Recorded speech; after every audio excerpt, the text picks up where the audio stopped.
I am Slick Nick, and it is my goal to help you in this video to find the purpose for your life. Now, you may be laughing thinking, aren't you just some guy on YouTube? Yeah, I am just some guy on YouTube. I am no professional by any means. The only thing I've really got going for me in a way to attempt to help you today is that I'm probably older than you. I'm 40 years old. I can easily remember back to when I was 20 years old. And when I was 20, it was one of my least favorite times in my entire life. Not because things were bad, but because things were so unresolved, so unsettled, so open-ended, I didn't really understand what I was supposed to do with my life. There was too many decisions.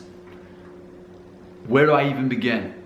So ultimately, as a 40-year-old man, I can fill in the gaps because I've lived it. I remember 20.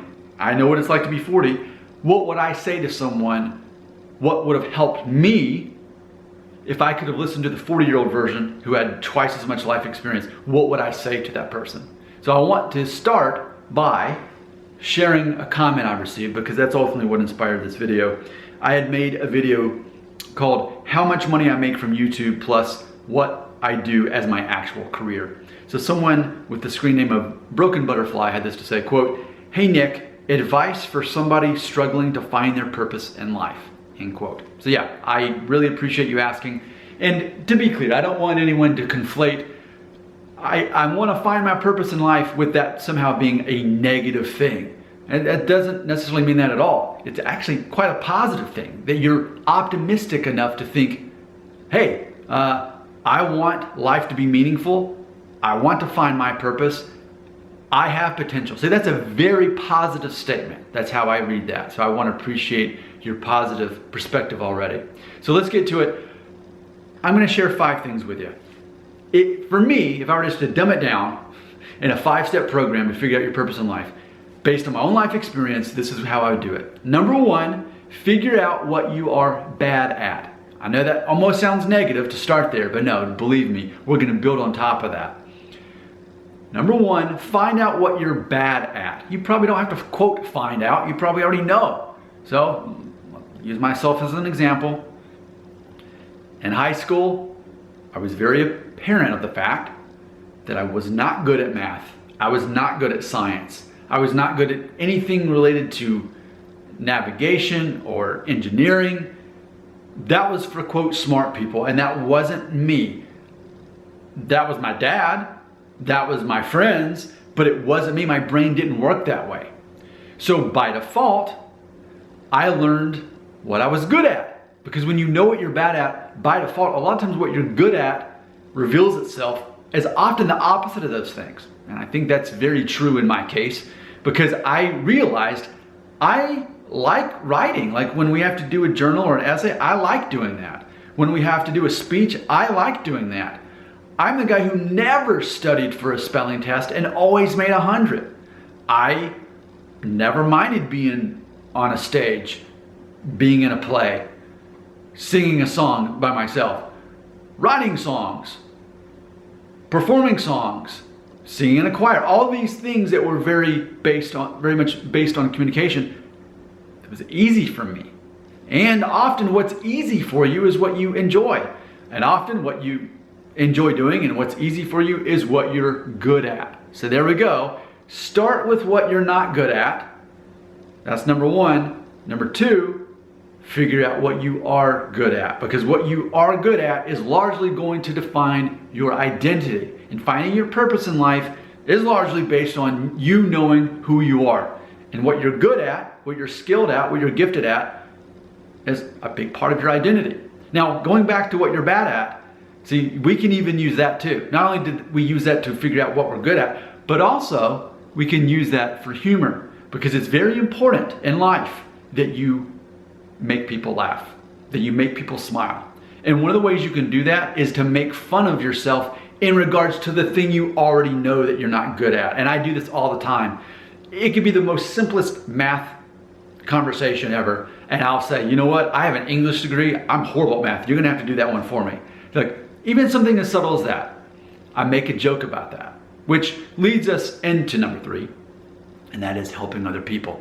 What I say is, What's the meaning of life? Giving meaning to life. And you cannot do that if you're not focusing first on others, giving meaning to their life. You can't just give yourself meaning. You have to start with other people.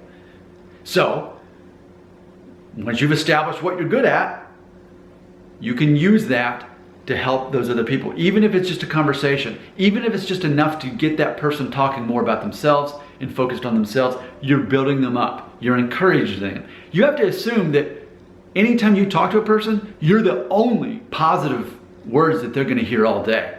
Let's assume that people have been throwing rotten tomatoes at them all day. You might be the only light they see that day. So, if you know who you are and what you're good at, you can often use that somehow to help that person. Maybe you are the technological person. Maybe you can help them with some kind of IT question. Maybe you can help them with some kind of engineering question because some device they have broke and you can figure that out. I wouldn't be able to do it, but maybe you can. You can use your skills for good.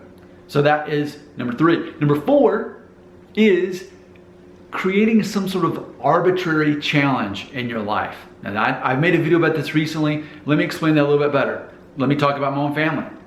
So for me, in case you're somehow not new to this channel, don't know this about me, I'm at the gym 6 days a week. I wake up at 5 a.m. and I go to the gym. I'm there for usually about an hour. I come home and then I go on a walk for usually 30 minutes to an hour. So I'm doing like 90 minutes to 2 hours of physical activity every day, focusing on weight training specifically. So do I need to do that? No, but I like doing it. It's an arbitrary challenge. No one's making me do it. I'm choosing to do that. And that gives me a focus and a routine, which is important. My wife, she does something called Pure Barre, which is kind of like, I guess for women, it's almost like a ballet workout routine. Okay, great. My daughter, she does gymnastics. My son, he does taekwondo. But every member of our family, we have some sort of physical activity that we don't have to do. We choose to do it. And life is full of challenges anyway. But it's when you allow yourself to enroll in those arbitrary, voluntary challenges that often gives us more purpose. It's funny, this sounds silly, but even when I got my Jeep Wrangler a couple of years ago, it's a stick shift, it's a manual transmission. How unnecessary is that? But even that made me happy because I'm like, most people can't do this. Most people don't know how to drive this. I do. It's less practical, but I like it. It somehow makes me happier. It gives me joy. Gives me happiness. Lastly, here's the closer.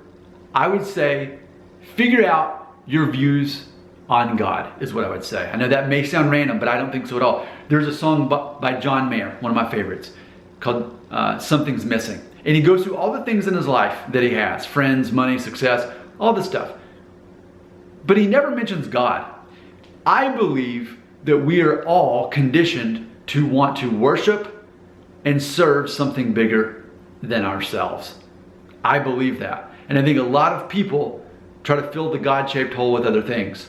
Now, ultimately, you may say, Nick, I don't believe in God. No, thank you.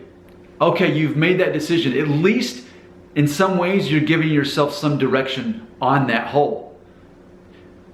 But I would say, it's a matter of asking yourself what you believe. Do you believe that we are here by some kind of scientific explosion and that's it? That we have morals and we have consciousness and all that, and it just happens to be that when we die and that's it, and our consciousness doesn't live on. If that's what you believe, if that's what you perceive as reality, at least you've made that decision. You've come to peace with that in your own life. But I think that's very important. I think that kind of draws everything else together. Once you figured out what are you bad at? What are you good at? How can you help other people knowing that?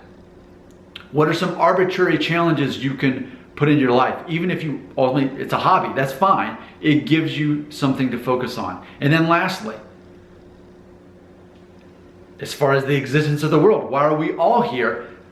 Was it an accident, or was there a creator who actually knows who you are and has a purpose for you? And if so, then you would explore that. Me personally, I am a Christian, as you can probably see from the decor in the kitchen here. And that is where I find my purpose and peace. You get to decide for yourself, as we all do. We have free will. I hope this helps. Your comments belong right here.